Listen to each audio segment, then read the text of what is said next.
Welcome everyone to the VDEV CPR Bread Seminar Series. Today we have Garance Genicot who's going to talk about female firstborn and family structure. Garance, thank you very much. So the usual rules apply. I think this has been going for a while now, so probably I won't repeat them. But maybe the important part is that Garance will talk for about 45 minutes, and then in the last 15 minutes we'll open up the floor for live questions directed to Garance. Maria is also in the audience, and she will take on some of the Q&A questions. So if you have any questions, please type them in the Q&A section. And without further ado, I think it's a good time to get started. Garance, floor is yours. Thank you. Let me share my slides. Do you see my slides? Okay. So thank you so much for this opportunity. So this is joint work with one of my favorite co-authors, Maria Hernandez de Benito at the University of Alicante. So as you know, many societies do exhibit some degree of sound preference. And a lot has been written on sound preference in South and East Asia.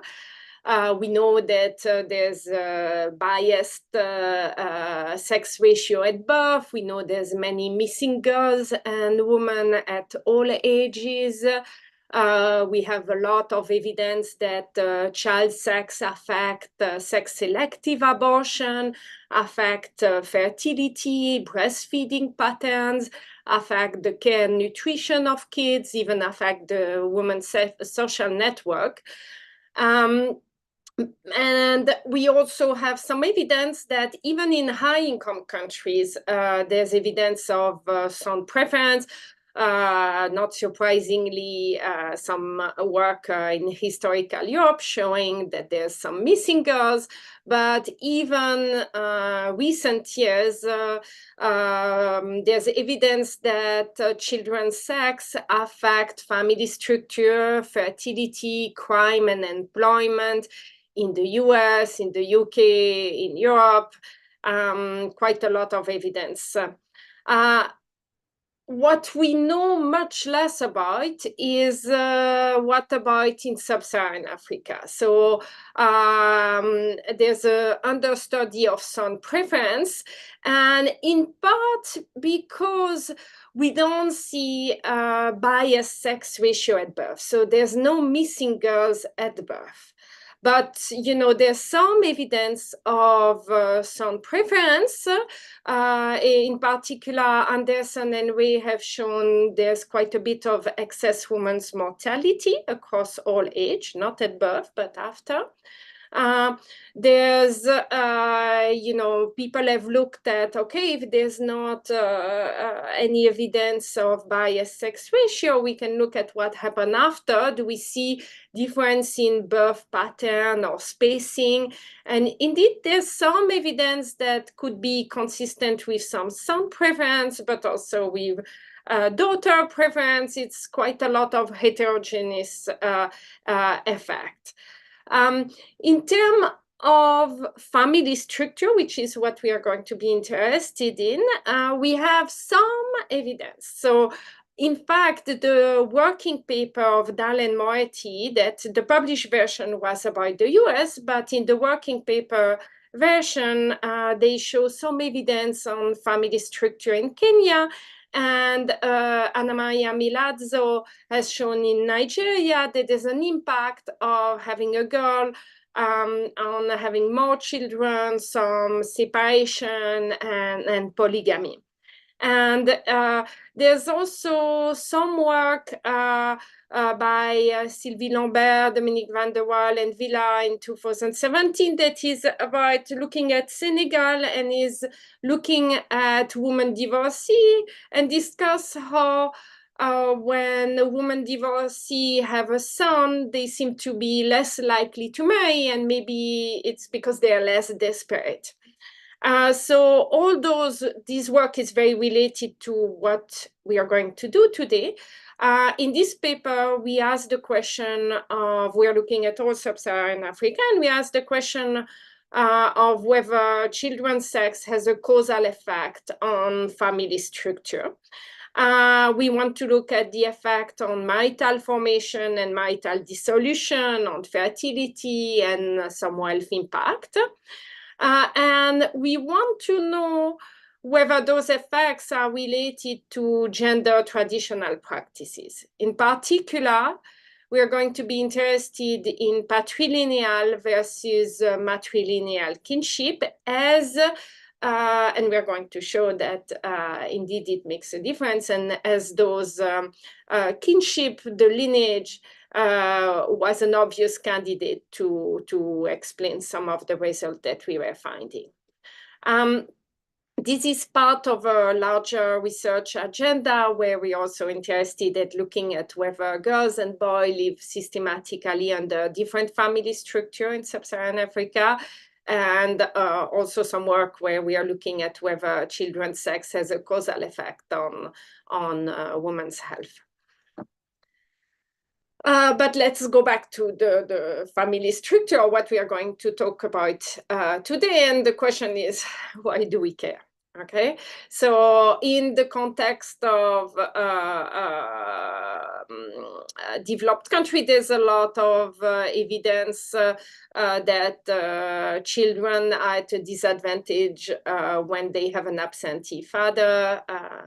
There's a new book by Melissa Kearney that has been quite publicized, but we don't want to assume that those evidence are true in the context of sub-Saharan Africa, where family structure is different, fostering is much more prevalent, and so on. But there's evidence that there's more poverty among unmarried female-headed households. There's also evidence that there's lower nutrition for divorcee and widows, so that women alone that are unmarried seem to be more malnourished. In fact, Anderson and Ray show that 70% of the excess female mortality is among the unmarried. So there's a lot of suggestive evidence that actually family structure would matter for adult and children's well-being in sub-Saharan Africa. We also think that the paper is contributing to a growing, large and growing literature that is looking at the effect of traditional practices and social norm on economic development. And so that this is a contribution of the paper. And finally, there is also a methodological implication of what we are doing. Why? Because a lot of the effect of looking at children's sex on other effects could be actually better understood if we know whether one of the channels is via the family structure. So let me take an example. For instance, there's some work by Jacquiela, Ozier, Fernald, and Knoa that are looking at birth order effect, in particular the effect of having a big sister. And the question that we can ask ourselves is they're showing that, you know, the gender of the older sibling has an impact on the younger sibling outcome. But the question that we can ask is whether this is a direct effect or whether there's an indirect effect of an older sibling gender on the family structure, even the likelihood of having a younger kid, on divorce, on remarriage, and that impacts younger sibling outcome. You know, there's other example that we can think of is, you know, there's a lot of studies that are looking at the children's gender and how it impacts the parents' gender attitude, but there can be a selection based even on the sample. So take a famous paper looking at politicians by Washington 2008. It's kind of well known that to be a politician, there's an advantage of being married if the gender of the first kid affects the likelihood that you become a politician. That can actually bias the study looking at the impact of the gender of the kid on the parental attitude. So this is just a methodological implication that one needs to pay attention to the impact on the family structure. But let me tell you a little bit about precisely what we are doing. So what we do is to take all the DHS survey for sub-Saharan Africa. So we are talking about for the year 94 to 2020. We are talking about 34 countries, 104 surveys. We are looking mainly at the women surveys, women between the age of 15 and 49. And as you all know, the DHS survey has all the birth record, all the record of all pregnancy, all birth that women have had, whether the kid is still alive, whether the kid is still living with the woman. And so this is what we are going to predominantly use in this analysis. But at time, we are also going to look at the household survey and the man survey. We are also going to use the International Wealth Index by Smith and Stendijk 2015 that provide a comparable asset-based wealth index for all DHS survey that goes from 0, that is having no asset and the lowest quality possible housing, to 100 is having all the assets and high quality housing. And to this, we are going to add the information from the ethnographic atlas by Murdoch. And what we are going to do is to match the individual self-reported ethnicity for the DHS survey, for which we have the self-reported ethnicity of the woman. And we can match the characteristic of the ethnic group to the information from the ethnographic atlas. But what we are also going to do is to take the DHS geographic cluster and match it to the ethnic area map so that we can associate ethnic characteristic to the DHS geographic cluster for all the DHS survey that we have. And we supplement it with additional ethnic area variables from other studies. So in terms of sample, what we are going to do is to take every woman who ever gave birth in the DHS survey. So we are talking about just short of 1 million women. And of course, as you know, children's sex composition is not random. People use birth spacing, stopping rule, and so on. And so not surprisingly, what we are going to use for analysis is just the sex of the firstborn child, using women's birth record, as many authors have actually done so. So in order to be able to actually do that, I first need to reassure you that the sex ratio are not biased at birth. So this is something that has been frequently noted, is that the sex ratio of male to female birth ratio is actually within the range of what's considered to be natural. In our sample, we are talking about 1.04 male to female birth ratio. No, there's also some studies showing that there can be some geographic, genetic factors that affect the sex ratio at birth, as well as cohort effect, like extreme events, like famines, for instance. But in our sample, this is not much of an issue. The geographic or cohort heterogeneity cannot explain more than 3% of the observed variation, so we don't have a concern here.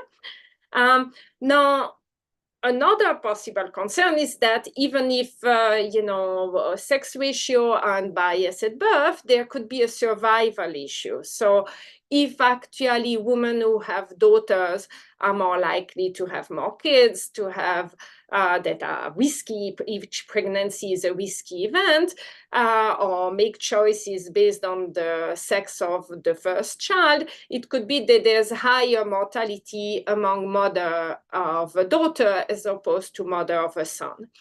And this is something that has been noticed by Anamaya Milazzo in Nigeria, is that there's a decline of the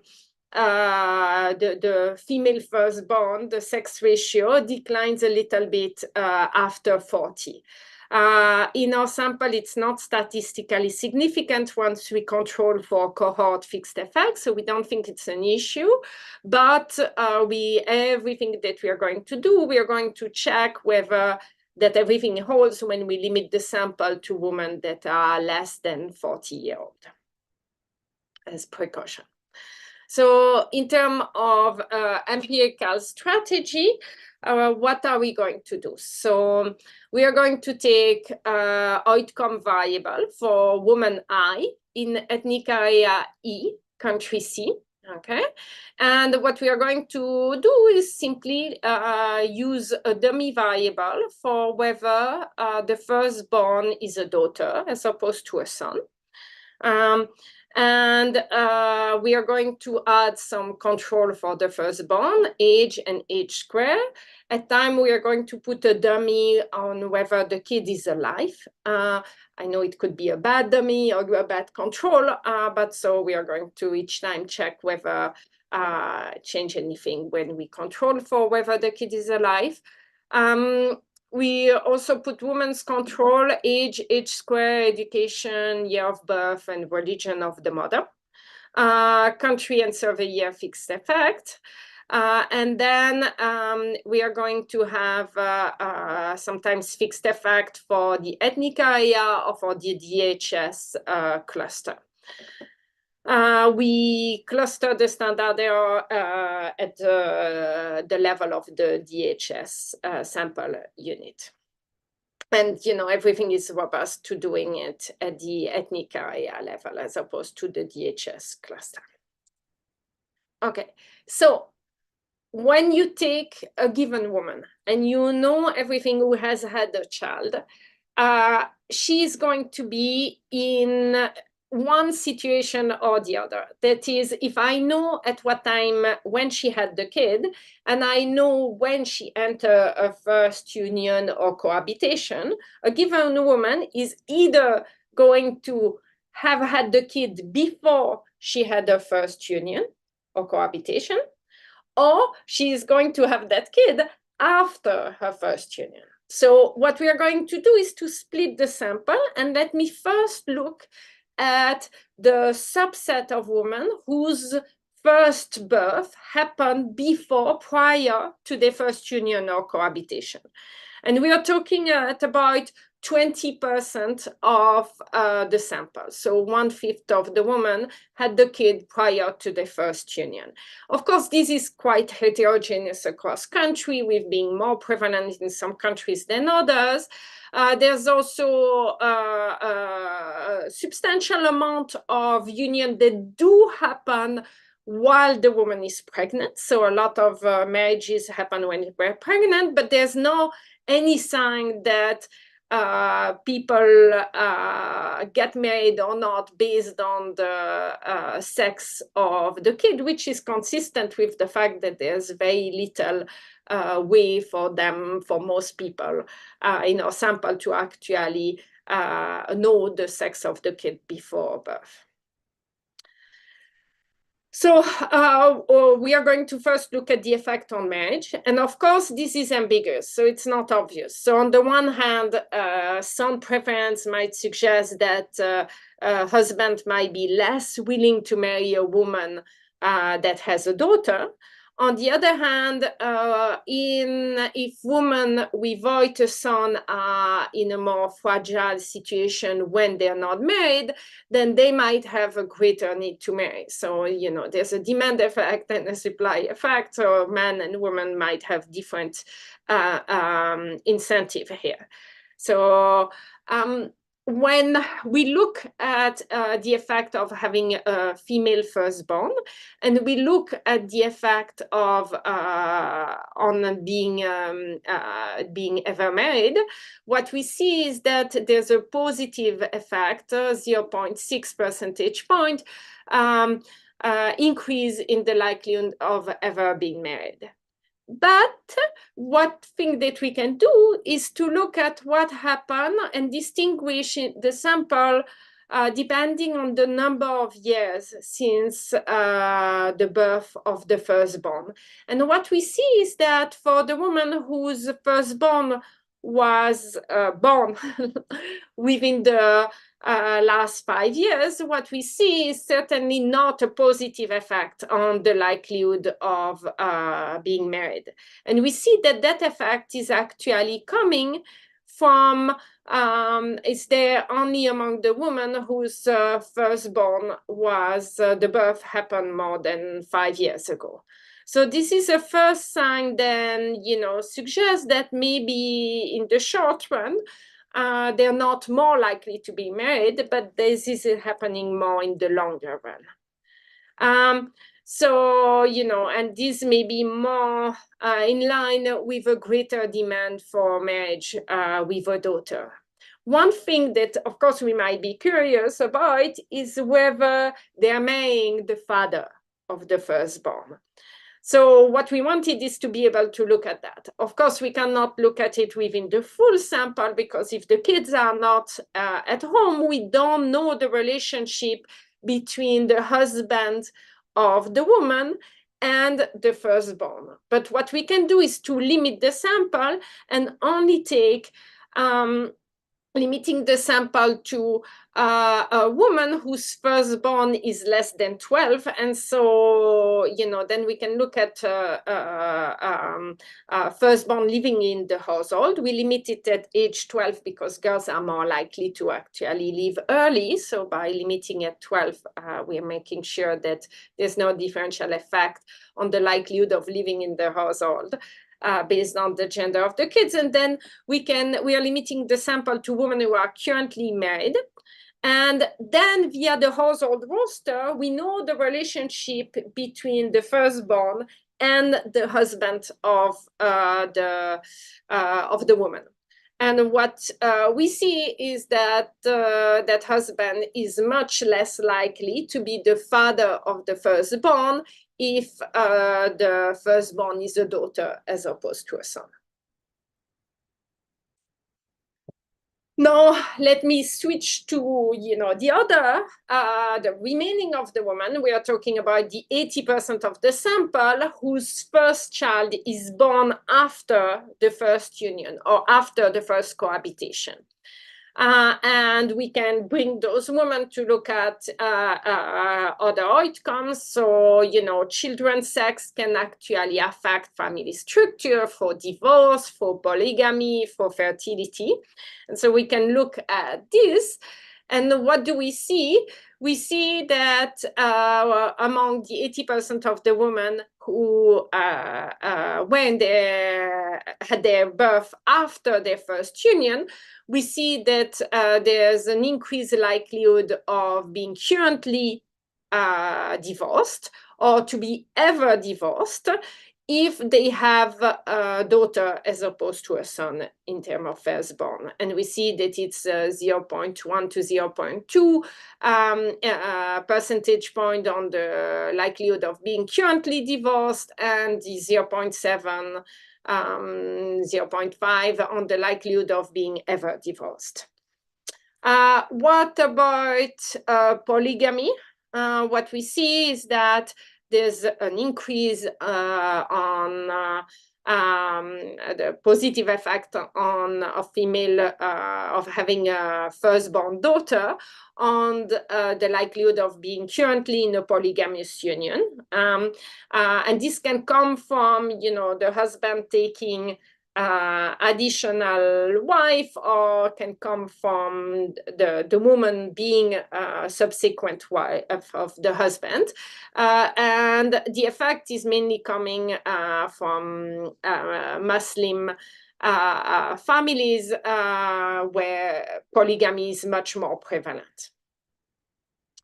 What about total fertility? We see a strong and significant effect of having a firstborn daughter on total fertility. Women with a firstborn daughter are going to have more kids, and this is especially coming from the sample of women whose firstborn was born after the first union, but it's there in both samples. Okay, so those effects are mainly driven by, are driven by women whose firstborn is currently alive, not by the sample of women whose firstborn is passed away. It's robust to women being less than 40-year-old, non-migrant disease, except for the polygamy, they tend to disappear in the last decade. The effects are very persistent, and we can present irrespective of what the decade of birth of the firstborn is. It is robust to dropping one country at a time. So those effects are small, but they're robust. Okay, and they're small in terms of coefficient, but of course, half the women have a daughter as a firstborn on average. And so in terms of magnitude, those effects are big. We can do back of the envelope calculation and look at the number of additional births each year, additional extra marriages that are caused by having a daughter, extra divorce, etc., etc. And I'm not going to read those numbers. Finally, there's, as I mentioned in the introduction, there's some signs that indicate that family structure matter for the wealth of the household. And we can look at female firstborn and looking at actually whether a woman who had a female firstborn end up in poor household than women who had the firstborn boy, and we see that that's indeed the case, and we see that those effects are coming from marital dissolution and effect on family structure. So those effects that I showed you are average effects. Okay, and of course there's a lot of heterogeneity across countries. That heterogeneity is not explained by rural versus urban sample. It is not explained by heterogeneity in terms of education of the woman. And so, the question is, where do they come from? And understanding the heterogeneity might help us understanding the driving factor behind those effects.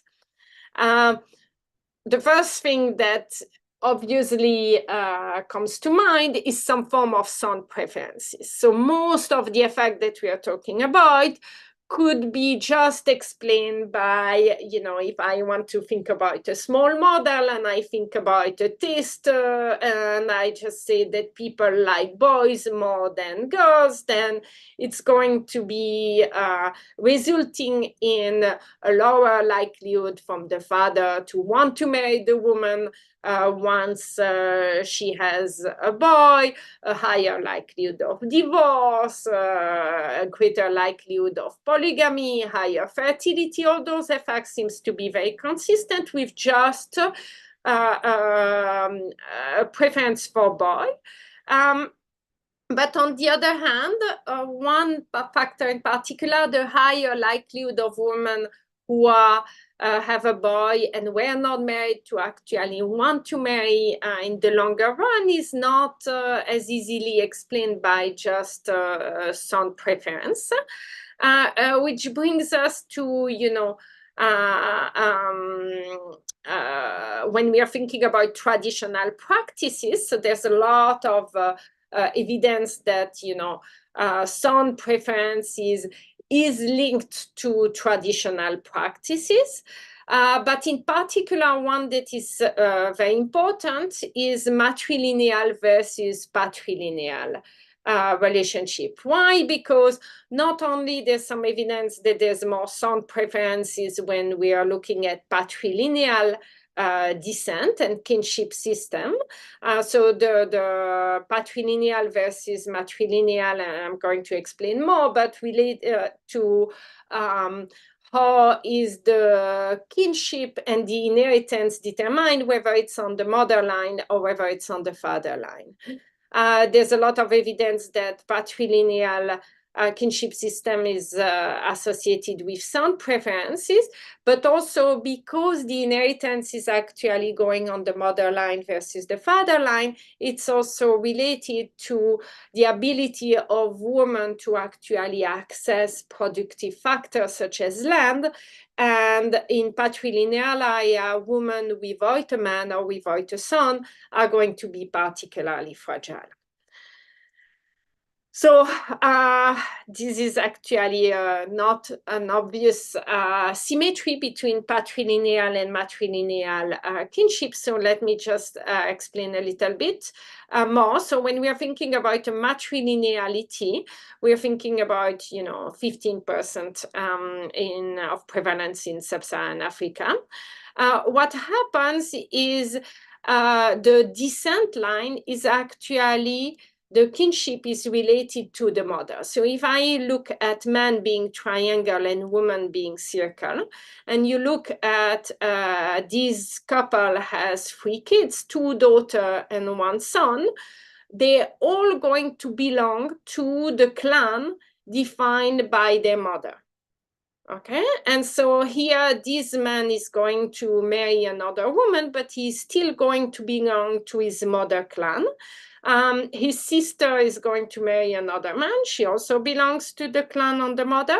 She has multiple kids. And when it's time to actually inherit, it's going to be the son, not the daughter, the son, but the son of the man's sister that is going to inherit from his maternal uncle. Okay, while patrilineal kinship system is the system that most of us are familiar with, where actually when you look at my man here is my dark blue triangle and my woman is the gray circle. Here, this couple has 3 kids, 2 daughters and a son.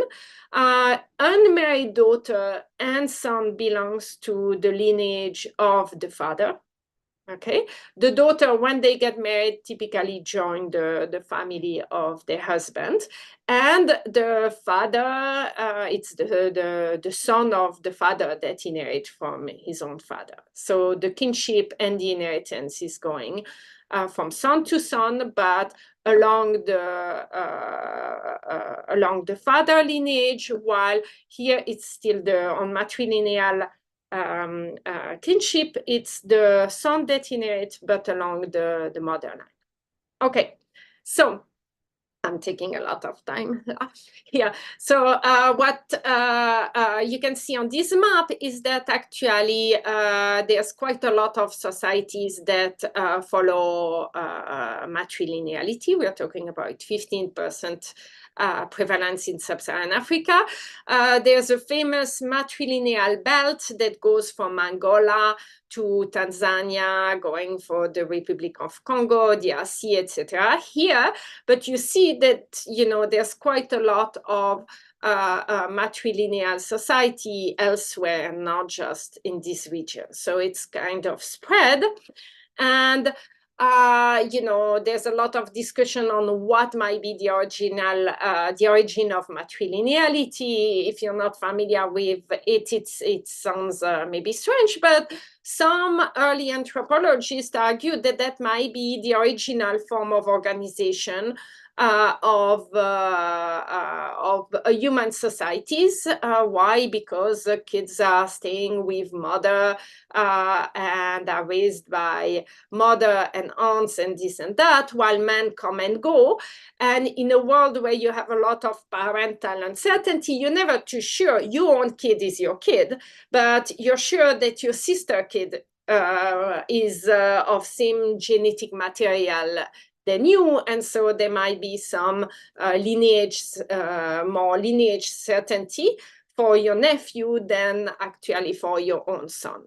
And then according to this point of view, it's actually ecological factors that push a switch to patrilineality, in particular the domestication of animals and switch to the plow, where strength was more required. We end up with more sexual division of labor and switch to more patrilineal kinship system. There's also some other views that say that this is actually consequences of human intervention, and in particular of the slave trade. Why? Because millions of men, in particular with the transatlantic slave trade, were removed. And so that matrilineal kinship is more resilient to the removal of man. And there's a lot of evidence that, removal of man has impacted the prevalence of polygyny, but also there's recent work by Lowes and Nunn that show that it has made matrilineal kinship more likely.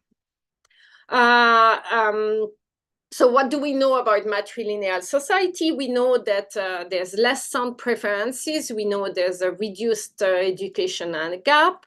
There's women have higher bargaining power. There's less domestic violence, a lower gender gap in political participation. For couple, there's some evidence by Lowes showing that there's less cooperation between men and women, and an increase in risky marital practices and AIDS among matrilineal families. So what do we do? Not surprisingly, we are going to do a geographic regression discontinuity design. What we do is match women to ethnic areas using the DHS GPS data. We are going to identify and use the ethnographic atlas to have the practice and custom of the ethnic groups. We are going to identify ethnic pairs for which the groups on each side of the border differ in type of descent, matrilineal versus patrilineal. We are going to, be able to, this is what we are going to do, is to look at women within a 200-kilometer boundary of the ethnic border. And the idea behind this strategy is that the boundaries between ethnic groups are arbitrary and they are similar along the border. Okay? Notice that there's some differences that are persisting when we are going to look at those ethnic pairs.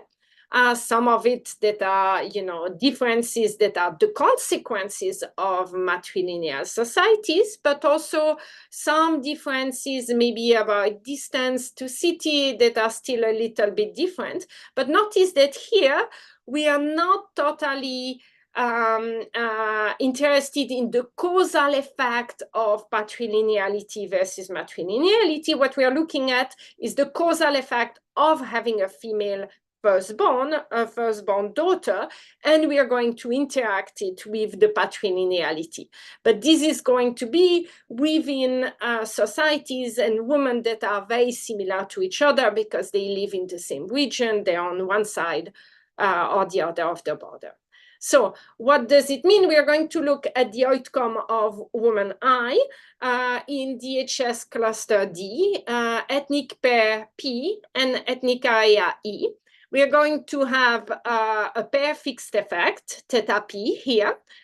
We are going to have our effect of the female firstborn, the interaction between female firstborn and being in an ethnic patrilineal area. And then we are going to have our RD polynomial. So this is, in the main specification, we are taking a linear specification of latitude and longitude, but it's robust to other specification. And then we are going to have at time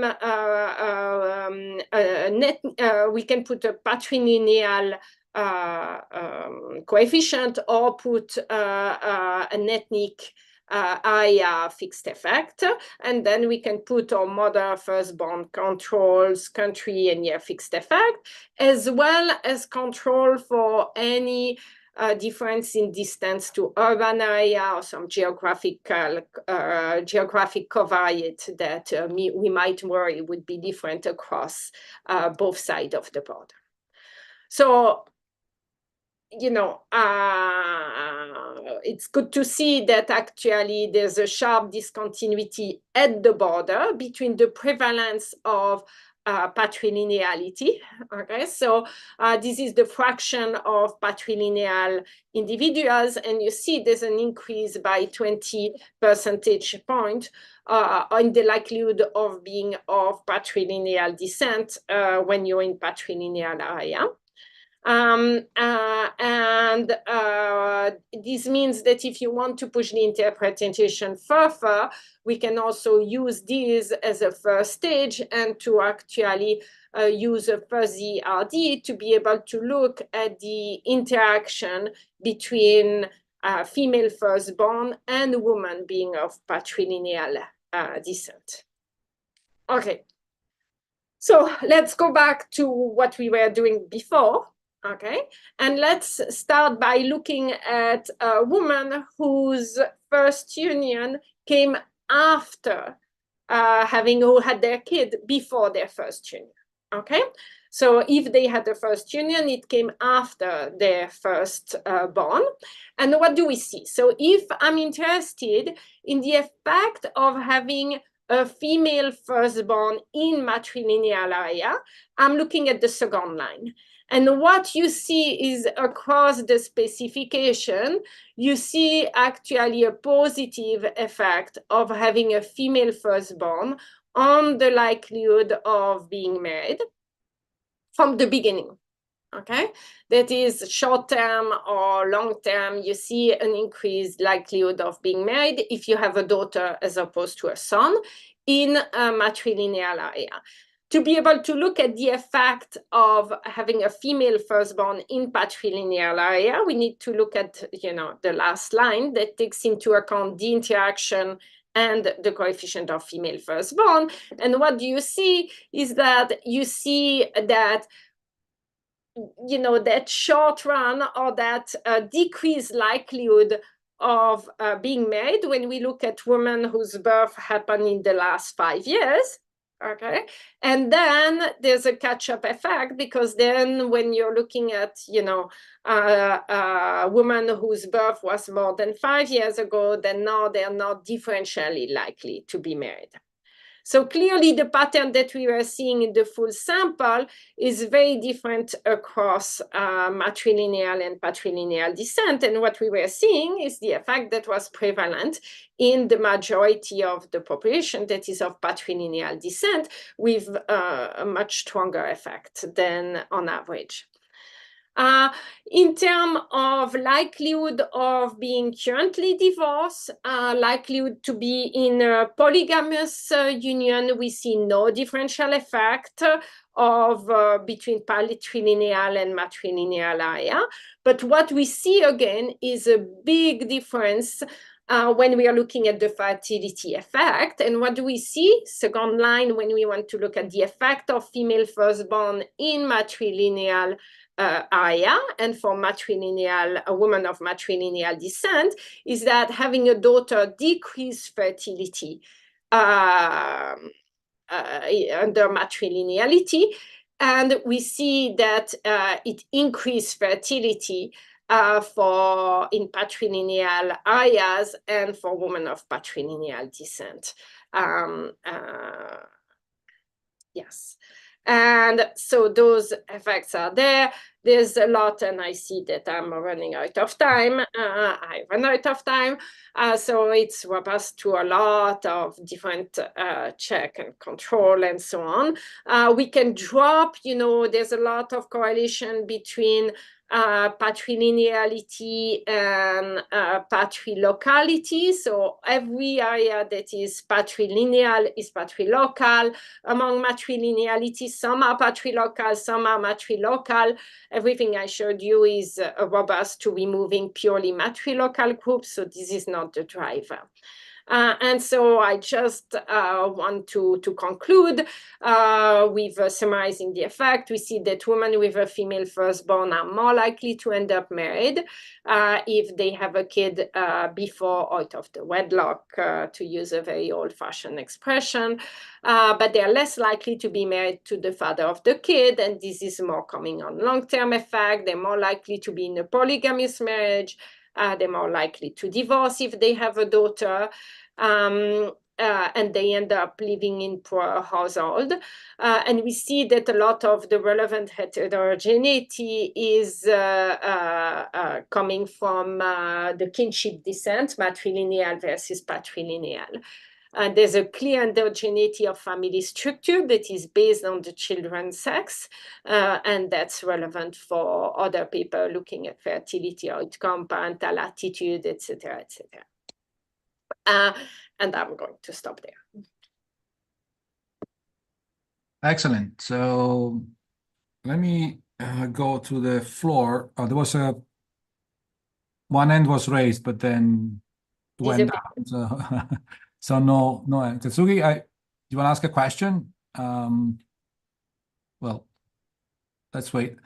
In that case, I mean, let me just get started on some questions and some. So, sort of, I was thinking about potentially where you're going with with the model. Why is this happening, right? So, and then there's going to be, an incentive to choose, let's say, a worse partner because you know that there is some son preferences. On the other hand, the man who's married, it's coming back. The man who's married to a woman who has a daughter after the wedding, in case of separation, we'll have to look for another partner if the son preference is very strong. So how is that going to work out in a sense? I mean, the probability of having a son afterwards is still the same. It's not, I don't think there's any, right? There's no change. So we're playing with a model where you have marriage and divorce and remarriage and etc. And what it took us a while. It's actually running, but because we had to solve a double marriage equilibrium anyway. So what I want to show, or what we want to show with this model is that if we purely put a test-based effect, we are going to have the divorce. We are going to have father less likely to marry the woman, but we are not going to have that long-term effect that in the second period when they can remarry, that if there's no differences between having a daughter or having a son, there's not going to be a differential likelihood of getting married. But remember what I was highlighting is that if I think about patrilineal descent versus matrilineal descent, a big difference is inheritance and access to land, for instance. A woman that is alone, if she has a son, then she can still access land and productive outcome because she has a son.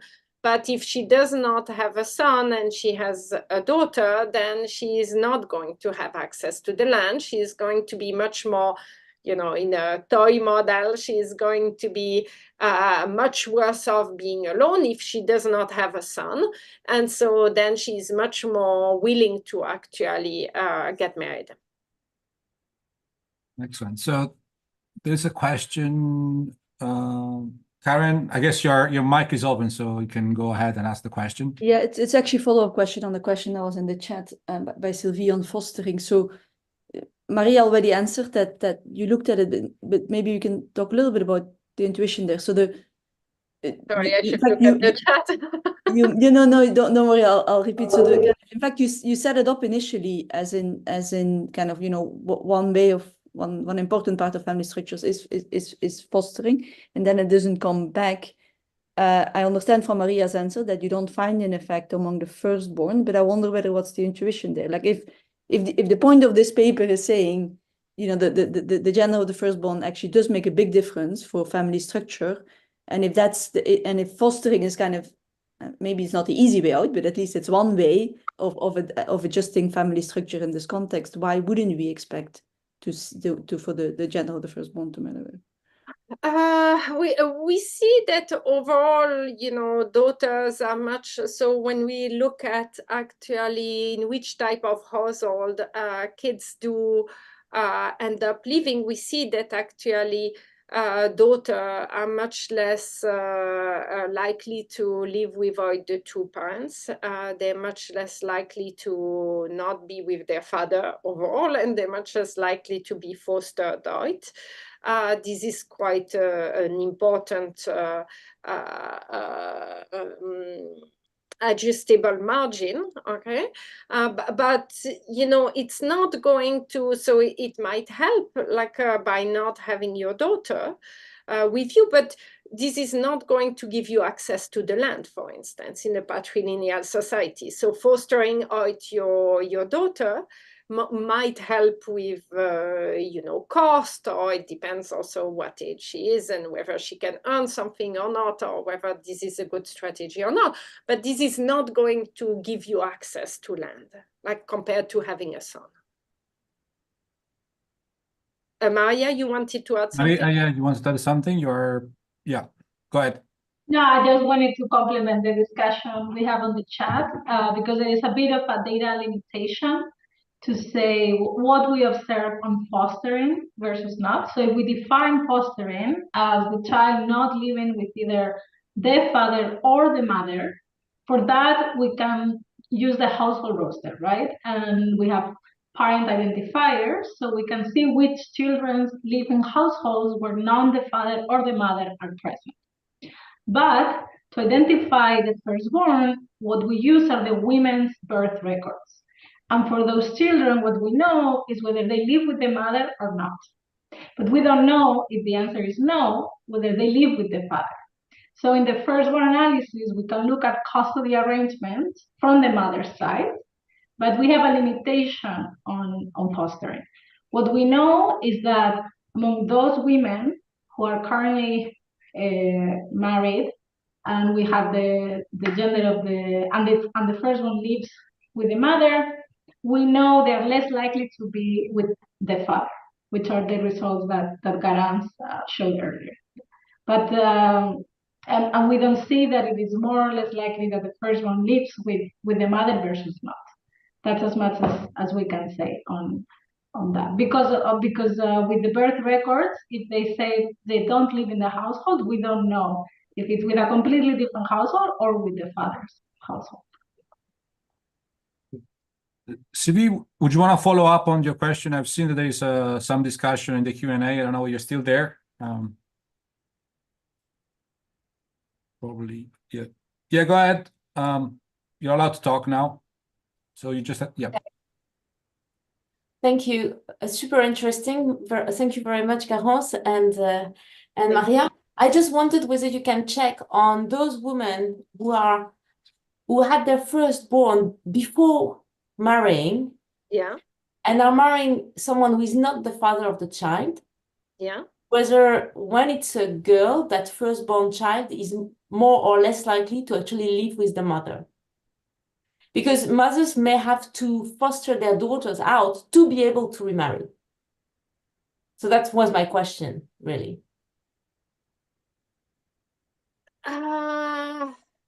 So on the subsample of those who married someone who is not the father of the child, that's just a question, because in terms of household structure, it's, you know. Yeah, but then the problem is that if the firstborn is not within the household, is not living with the household, then we don't know. So the only way we know whether the woman's husband is actually living with, the only way that we know whether the woman's husband is actually the father of the firstborn or not is for the firstborn to be within the household. Ah, yeah. Right? But Yeah. if I'm not mistaken, if actually you're more likely to foster your firstborn, if it's a daughter, that would only increase the number of, I think that would go into our favor and even increase the likelihood of the father not being there, like if that was the effect. Oh, sorry, I'm expressing myself very badly. Caffeine is much needed. So, but if we did, because of, if then those women would not, we would see more of no, I don't. I'm not going to try. But we don't know. We don't know what's the relationship if the firstborn is not living with the mother. Does that make sense? So we cannot check whether they're more likely to be fostered out if they're marrying someone else.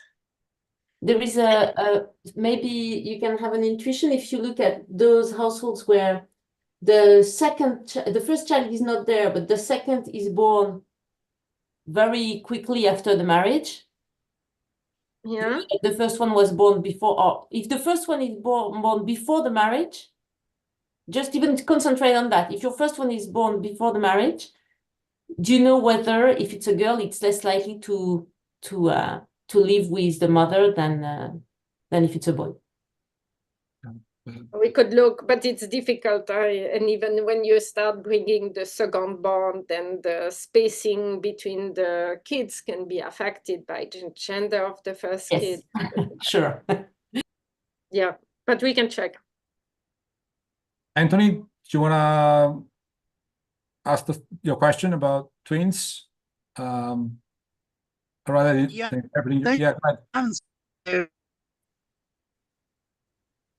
you for the interest. I was just if the is a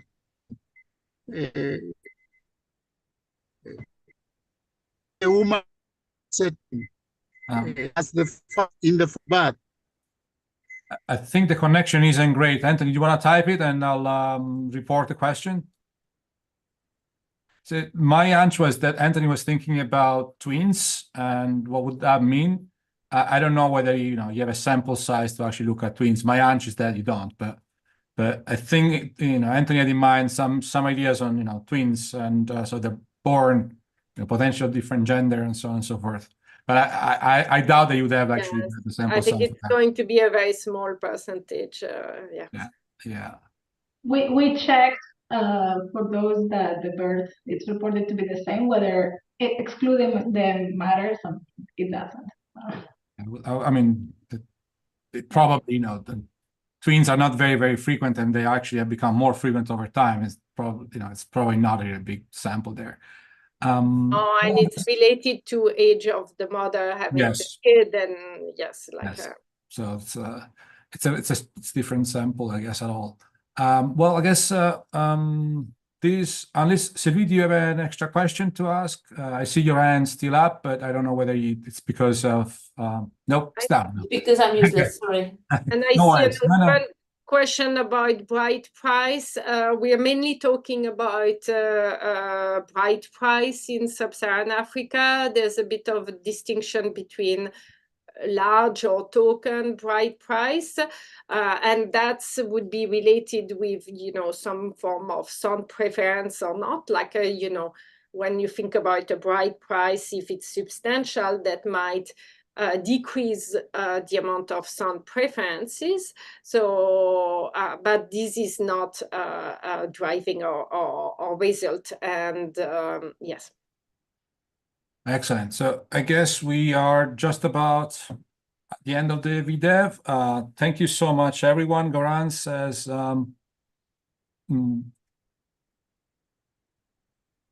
Garance is going to be on our Zoom room. Katsuki, I can see your hand raised, so you've been probably waiting for a while, or are you still there? No, not anymore. Okay, so but I'll be yeah, in the Zoom room. if you have any questions. And, yes, the link is in the chat, so you should be able to join Garance in the chat next week, as you can see. Well, next week. In 2 weeks' time, we're going to have Kaivan Munshi talking about social status, economic development, and female labor force non-participation. Well, with that, I thank you all, and I'll see you in a couple of weeks. Thank you very much. Thank you, Giacomo. Thank you. Bye. Bye.